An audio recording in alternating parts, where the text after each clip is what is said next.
Welcome to the Wild News Network. I'm your host, Laura, coming to you from the north side of Chicago, and I'm joined by Erica, our affiliate from Chicago South Side. Hello, everyone.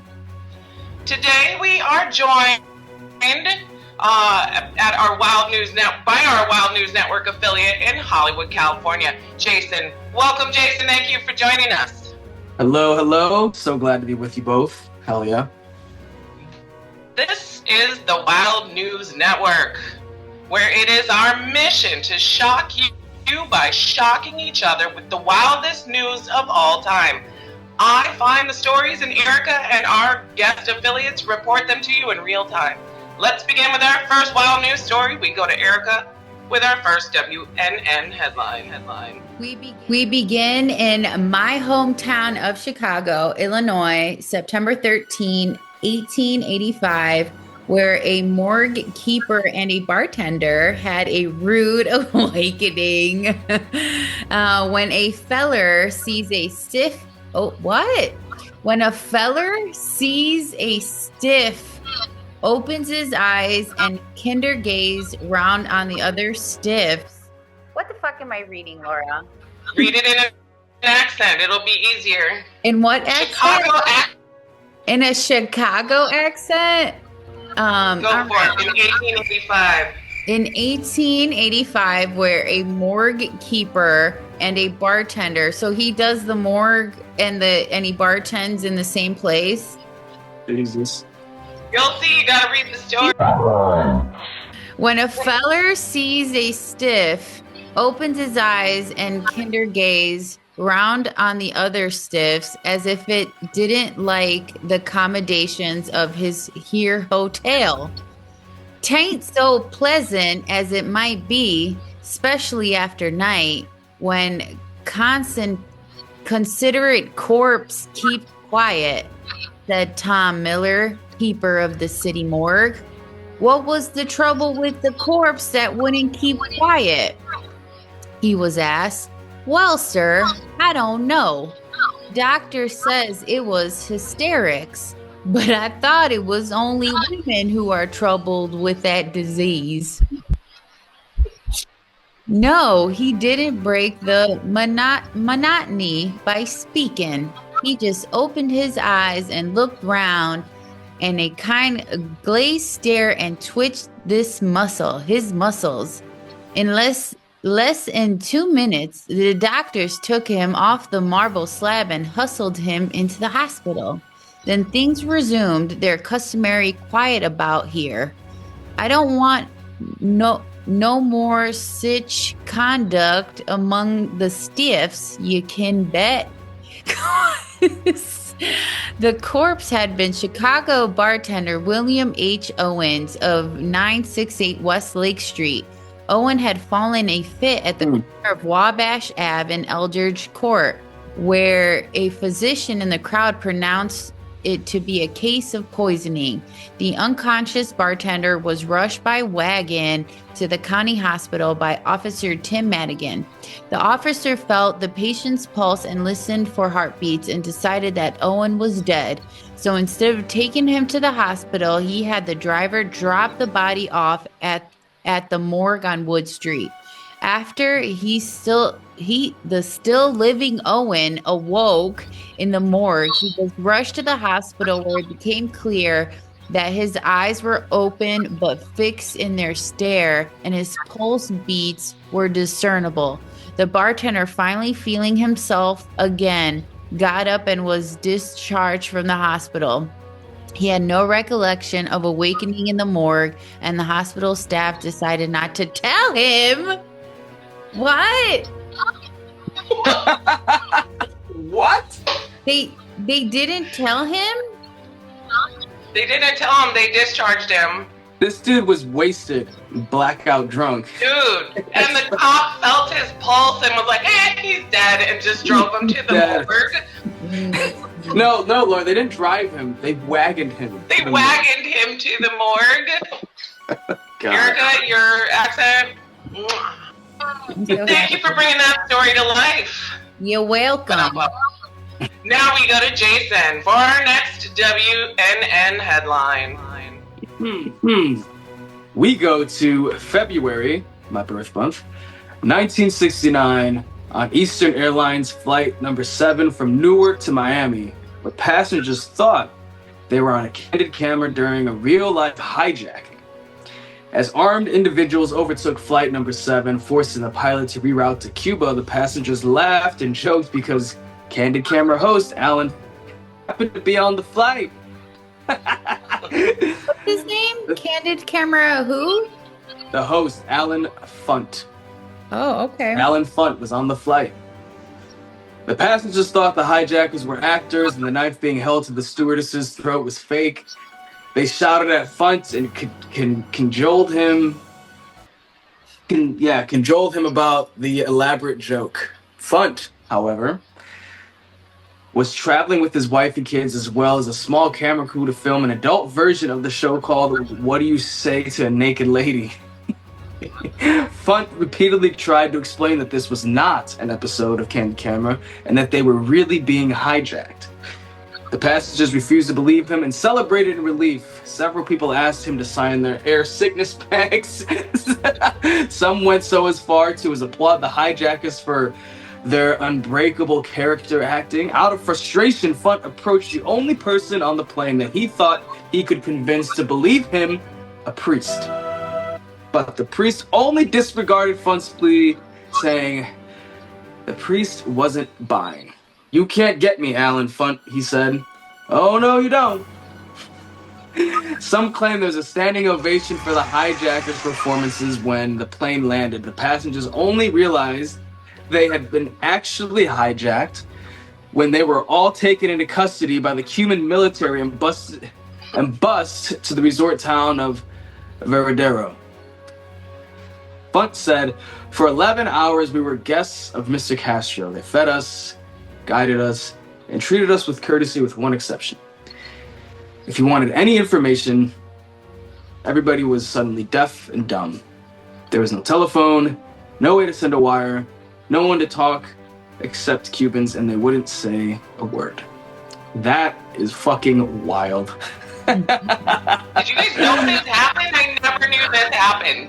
That's insane. That's Can crazy. you imagine just being like, what the fuck is happening? They're laughing at us. They're clapping. Like, unbelievable. And poor Alan Funt, he's got to protect his family. And he's having to convince everybody that this was not a fucking hijacking. Poor guy. Poor guy. And did you guys see the name of the show he was going to go make? Yeah, what do you say to a naked lady? What is that? What's it? It says the adult version. Flying with his wife and kids. I'm sad that show didn't happen. I bet you that'd be awesome. Awesome. We can make it. You know what's crazy too? I think it did. Did they make some episodes? Wow. Of Well, the I was adult gonna say this is also something I feel could happen now, and just because of prank culture and all this bullshit, it'd be the same thing. Something could really happen, and people be like, "Yeah, whatever. Stop filming me." You know? I mean, the only difference is technology. Like, now you can access the internet. Like, you could find out if this was something, I think. Back then, I think a lot of the people were convincing themselves, too, that it wasn't real. Yeah. Because it's just too scary. Yeah. And this was at a time in United where planes were regularly being hijacked and rerouted to Cuba. So, wow. Yeah. So people have before, so I think they thought this was just them pulling a joke, like, because it was something that was happening so often. Yeah. And oh, jeez. what the fuck, dude? What the fuck? Yo. Good episode. Jason, thank you. Twilight Zone. What, right? Yeah. Jason, thank you for hijacking that story. It really took flight. Now we go back to Erica for a couple of feel-good headlines. Let's feel good. Okay, our first feel-good headline takes us to Pittsburgh, Pennsylvania in 2018 to honor the generosity of Albert Lexie. Since 1982, Albert rode the bus twice a week from his suburban home to the UPMC Children's Hospital of Pittsburgh, where he shined shoes. He donated every tip he made to the hospital's free care fund. which helped uninsured, underinsured children receive the care they need. That's so nice. Mhm. Over the 30-year span, Albert donated $200,000 in tips to the fund. He was honored with medals for his philanthropy. His hometown proclaimed him Albert Lexi Day, and Oh. Port Authority awarded him a lifetime bus pass. Albert Lexi passed away in October 2018 at 76. Sad. He died? Did he ever get to use the pass? The bus pass? Yeah. Awesome. Huh? Wrote it twice a week. I know, but $200,000 in tips. He would go shine shoes and. That's really nice. Go, Albert. We should put this in the calendar. Your face is frozen. Yeah, Erica, you were frozen. How about now? Now you're good. How about now? Let's go to New York City for the Yes, you second do. feel good headline, where in 2017, Girl Scout Troop 6000 was started for homeless girls. Giselle Burgess, a single mother of 5 who knew what it was like to experience homelessness, wanted to make sure every girl was installed with courage, confidence, and character. I said installed, but the word was instilled, but it still works. Instilled with courage, confidence, and character. So she worked with the Department of Homeless Services to launch a Troop 6000. The troops consist of girls from 20 families living in the Sleep-In motel in Queens. The troop is active in all Girl Scout events, with the Girl Scouts of Greater New York covering each girl's $25 membership fee, 20 dues, and $75 starter kit. Troop 6000 is the first troop in New York City for homeless girls, and the members say they have formed a tight bond. It kind of feels like you're not alone, said one troop member. It shows that you're not the only one who has the same problems.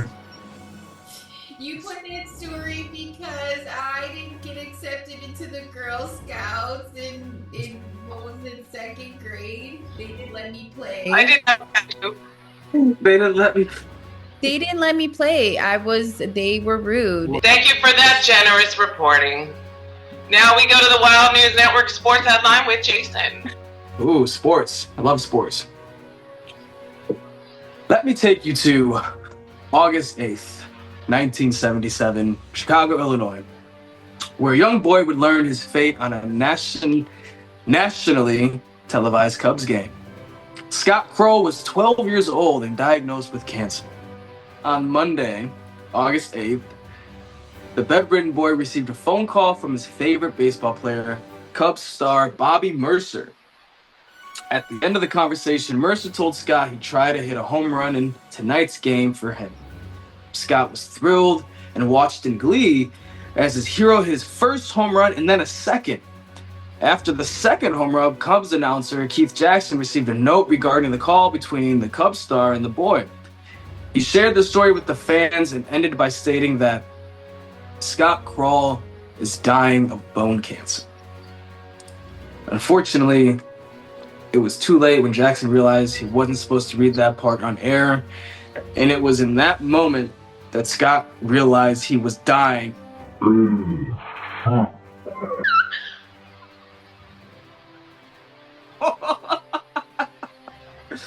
Scott's parents had not told the boy he was terminal.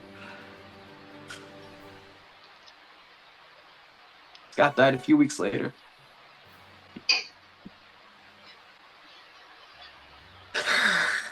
Oh man. That is so. I put the feel-good stories in. Sprinkle with some tragedy. Fucked up, right? Fucking fucked up, dude. Oh shit. Oh shit. Whoever wrote the note didn't tell him ahead of time not to read like this. It was probably whatever was in parentheses to like highlight how sick. Yeah, right. It wasn't until after he read it that he saw that part and he was He's like, Oh shit! Shit, he just and the little boy's watching the TV to watch his favorite player play for him. And he's just sitting there like, wait a minute, I'm dying? Can you imagine? Oh man. That's the whew. That was jaw to the ground. Poor Scott. Your memory was on. Memory was on, kid. Right here on the Wild News Network. Stay with Jason in Hollywood for the Wild News and Entertainment. Of course, happy to broadcast what's going on in the current landscape of Hollywood, America's favorite shitting ground. We go to 1945 in Los Angeles, California, where Charlie Chaplin's paternity and Mann Act cases were the biggest celebrity-related taboo headlines of the decade. In 1941, 52-year-old Charlie Chaplin began an affair with an upcoming actress, 21-year-old Joan Barry. Although it was never made public, Chaplin put Barry under contract to his studio, Chaplin Studios, and the two would continue their affair. Miss Barry would undergo 2 abortions by the fall and winter of 1941, both at Chaplin's insistence, scumbag. By the time Chaplin had purchased the rights for a film that Barry wanted to star in, as both actors worked on their upcoming projects, they both mentioned that they would be going their separate ways but would remain friends. It was at this time that Chaplin claims Barry would drive by his house late at night, drunk, and he accused her of smashing his windows when he refused to answer the phone or open his door to see her. Miss Barry's contract was terminated with Chaplin Studios, but it was deemed amicable, and Barry continued to receive payment for her contract for another 6 months. In December of 1942, a heartbroken Barry purchased a gun, and armed with her pistol, she broke into Chaplin's Beverly Hills home. Chaplin talked her down from killing herself. Oh shit. Drama. And according to him, they slept in separate rooms, divided by locked doors. According to Barry, the two had intercourse that night. The next morning, Chaplin gave Barry some money and she left. A week later, Barry was arrested after Chaplin called the police and once again showed up on his property. In the spring of 1943, Barry discovered she was pregnant, and she was again arrested when she showed up at Chaplin's house to inform him he was the father. In June, Barry announced to the press that Chaplin was the father of her unborn child, and a paternity suit was filed. An agreement was made that Chaplin would pay for some of the maternity expenses if Barry would agree to a blood test. The test proved that he was not the father. She would drop the case, and if it proved he was the father, then she could proceed with her suit.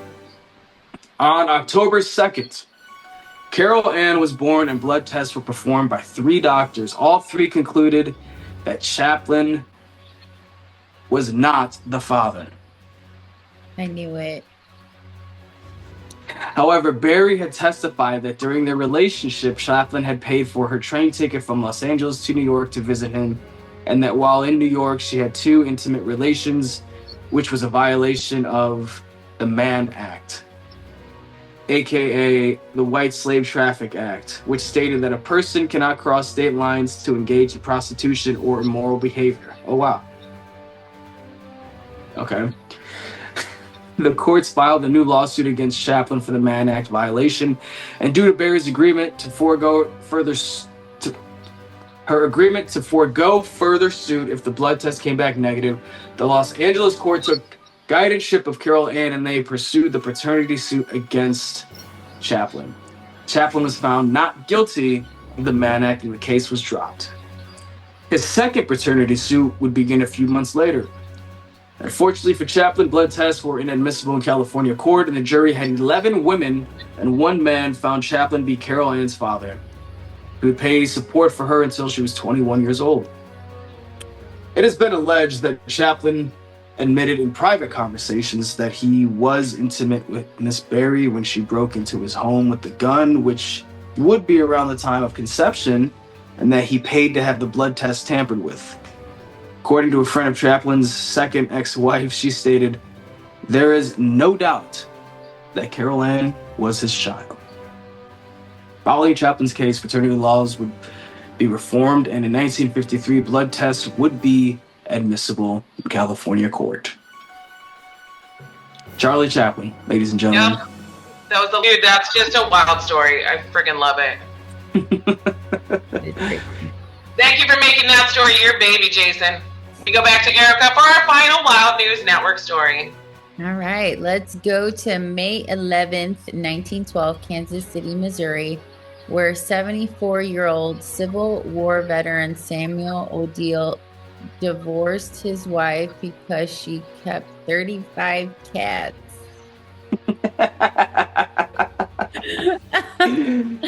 All right. You said you wanted shorter stories, so I think my goal now is to find them for you. It's a short one. I feel like I should read it again. What did I even say? 7-year-old Civil War veteran Samuel divorced his wife because she kept 35 cats. That's fair. That's fair. Yeah, I agree. 74 years old. Why do you have 35 cats? I'm out of here. Yeah. She crossed the line. 100%. Imagine the smell. No, thank you. The line was 34 and she crossed it. I mean, dude fought in the Civil War. Brother against brother. Could not handle. I'm not dealing with these cats, lady. So good. Well, thank you to Erica and Jason for your amazing reporting. And an extra special thank you to the viewers. If you would like to report on an upcoming episode of the Wild News Network, like, subscribe, and leave a comment below. Bye, everybody. Thank you for having me. Kudos. Thanks for joining us, Jason.